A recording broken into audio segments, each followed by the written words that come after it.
After that, I went on to work at the International Center for Transitional Justice. This is an organization that was started initially by leading South African practitioners of accountability and justice after conflict or violence.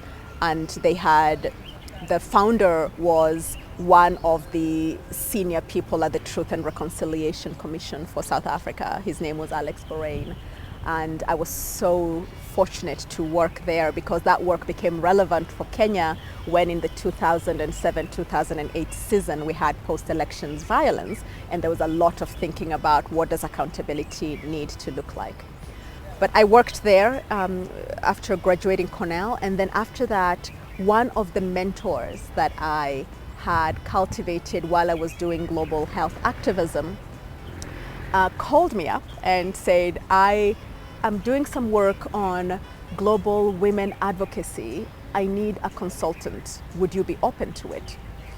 That was not anything that I had studied. It's not anything I had done and I had experience around, but she knew my work around young people's participation, and she and I had maintained a relationship. So she called me up and she asked me to do this. So I left the International Center for Transitional Justice and went to the UN Population Fund.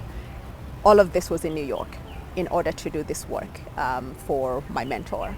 I did that work and it morphed as work in international organizations do into whatever was happening at the time. And one of the big issues that was happening at the time is drawing lessons from the HIV/AIDS movement in order to figure out what needed to happen in the global movement for women's and children's health. And since I had worked in the HIV movement and I had worked on questions of agenda setting, I was drawn into that work, which means I was seconded to the World Health Organization in Geneva.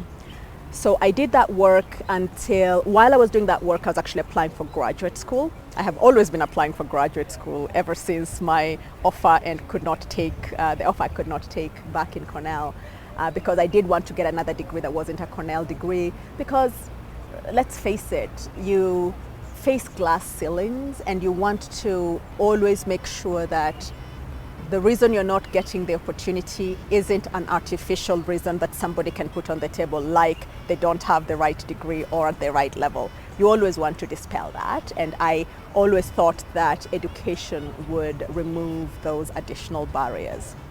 So while I was working, I was applying for graduate school, but I had never really received an offer with good funding.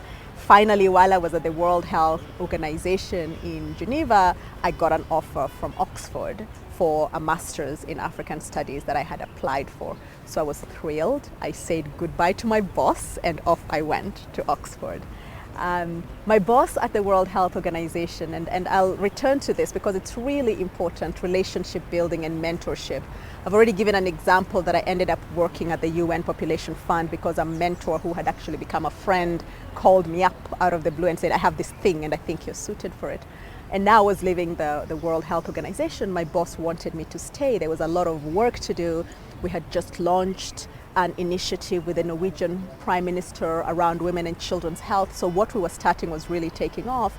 But I was also really keen that I had spent time educating my brothers and sisters. It was my turn to go back to school 5 years after Cornell, and so I left. But in really good terms, I continued doing some consulting work for her. Oxford was a wonderful place. Oxford I would wish Oxford on anyone. The first thing you feel when you get there is that every little corner of the African continent has been studied in a manner that makes everybody near you an expert on something, and you almost feel like, but I come from there, like how are you the expert on this thing that I've actually not even heard about? Because sometimes you take so for granted what's around you because you're in it. And it was such a suitable place for the academic exploration that I was seeking.